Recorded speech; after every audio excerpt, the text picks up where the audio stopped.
सड़कों पर traffic jam थी, लोग गाड़ियों से निकलकर जान बचाने के लिए भाग रहे थे। हर तरफ अफरा-तफरी थी, लेकिन इसी खौफ के माहौल में सिर्फ एक नर्स थी, जो भागी नहीं। वो एक मरीज की देखभाल कर रही थी। वो जानती थी कि तबाही बाहर तबाही है, मगर इसका फर्ज इसे रोके रखा।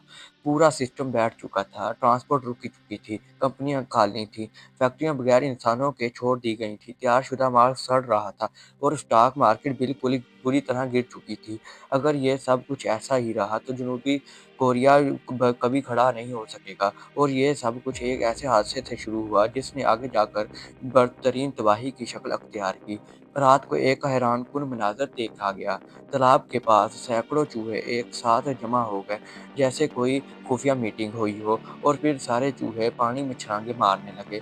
ये एक बड़ा इशारा था कि एक बड़ी तबाही आने वाली है। अगली सुबह अचानक एक जलजला आया। लोग खौफनाक होकर बाहर भागे। जब जो मुलाजमीन ड्यूटी पर थे वो भी चौंक गए। एक बूढ़ा इंजीनियर, जिसने अपनी पूरी जिंदगी न्यूक्लियर प्लांट में गुजारी, फैक्ट्री की तरफ भाग रहा था। इसकी आंखों में एक अनजान खौफ था, जैसे इसे पहले ही अंदाजा हो चुका था कि बहुत कुछ बड़ा होने वाला है। वो प्लांट पहुंचा और इसका खौफ सच साबित हो गया। रिएक्टर के कूलिंग सिस्टम में दरार पड़ चुकी थी और अंदर का ठंडा पानी बाहर रिसने लगा था। बूढ़े इंजीनियर ने कई बार मसला ये रिपोर्ट किया, मगर ऊपर वाले ने हमेशा ही जवाब दिया, प्रेशर पहले इतनी सी खराब है और ऊपर से ये खर्चा भी। और फिर इसी दिन इसे कागज पकड़ा कर नौकरी से निकाल दिया गया। जल्जले से पाइप कमजोर हो चुके थे। इसी दौरान चंद वर्कर जल्दी में गलती से एक प्रेशर लाइन गलत तरीके से बंद कर देते हैं। प्रेशर बढ़ गया और अचानक पाइपलाइन से फट गया। ताबकारी वाला गर्म पानी हर तरफ फैल गया। वर्कर जख्मी होकर जमीन पर गिर पड़े।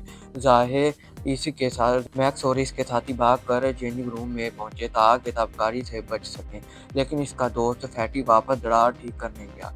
रिएक्टर के दौरान रिएक्टर के अंदर धमाके के बाद गैस प्रेशर इतना बढ़ गया कि बटन दबाकर भी एग्जॉस्ट वाल्व नहीं खुल रहा था।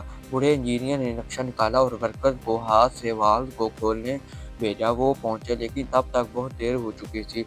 एक जबरदस्त शॉकवेव ने पूरे प्लांट को हिला कर रख दिया। करीब के की इमारतें मलबे में बदल गईं। वर्कर जमीन में दब गए।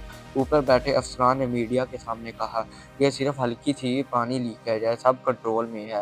हालांकि अंदर जमीन खून और ताबकारी से भर चुकी थी। फायर ब्रिगेड वाले बाहर खड़े थे, मगर ताबकारी इतनी ज्यादा थी कि अंदर जाने की इजाजत नहीं। और तब मैक्स की गर्लफ्रेंड याज जू वहां आती है और इसे देख कर रो पड़ती है। लेकिन मैक्स अपनी ड्यूटी छोड़कर पनाह गाह जाने से इनकार कर देता है। ये दोनों की आखिरी मुलाकात होती है में भाग दौड़ शुरू हो जाती है। लोग बैरूनी मुल्क भाग रहे होते हैं, हुकूमत पर दबाव पड़ता है। फिर एक और हकीकत सामने आती है। सैकड़ों टन फ्यूल पानी में डूबे हुए हैं। अगर ये हवा से टकरा गया तो पूरा कोरिया खत्म हो जाएगा। ये सुनकर सदर भी खामोश नहीं रहता। वो हुक्म देता है, समुद्र का पानी इस्तेमाल करो, प्लांट बंद कर दो, लोगों की जानें बचाओ। फिर मौसम बदलने लगता है, हेलीकॉप्टर आ जाते हैं, फायर ब्रिगेड दोबारा उम्मीद से काम करना शुरू कर देते हैं। अब सिर्फ एक चीज बची है, पानी टैंक के अंदर शगाफ को बंद करना। लेकिन वहाँ तापकारी इतनी ज्यादा है कि कोई इंसान चंद मिनटों में भी वहाँ जिंदा नहीं रह सकता। ये कहना बराबर नहीं कि जो अंदर जाएगा वह वापस नहीं आ सकेगा। टीवी पर सदर ने मुल्क से माफ़ी मांगी और कहा, हमें बहादुर रज़ाकार चाहिए जो अंदर जाकर शिकाफ बंद कर सके। ये सुनकर मैक्स गुस्से में आ जाता है। ये लोग खुद गलतियां करते हैं और जाने हम देते हैं। मैक्स ये जुमला दोहराता है, मगर फिर वो अपनी फैमिली को याद करता है, अपनी माँ, अपनी गर्लफ्रेंड और अपने घर और रोते हुए फैसले याद करता है।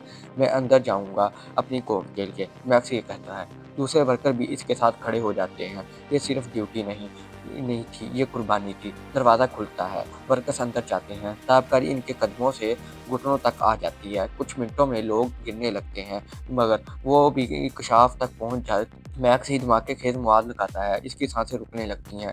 आखिरी अल्फाज इसके हेडफोन में आते हैं, मैक्स बस थोड़ा सा और, लेकिन के बाद कंट्रोल लेकिन मैक्स की आवाज़ कमज़ोर हो रही होती है।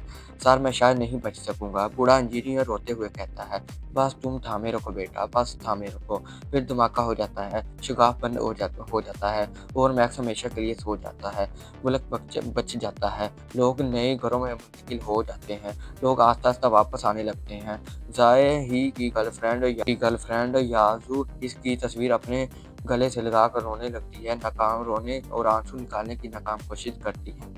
और अगर आपको ये वीडियो अच्छी लगी हो तो चैनल को सब्सक्राइब कर दें और वीडियो को लाइक कर दें ताकि आने वाली तमाम वीडियो का नोटिफिकेशन आपको मिलता रहे।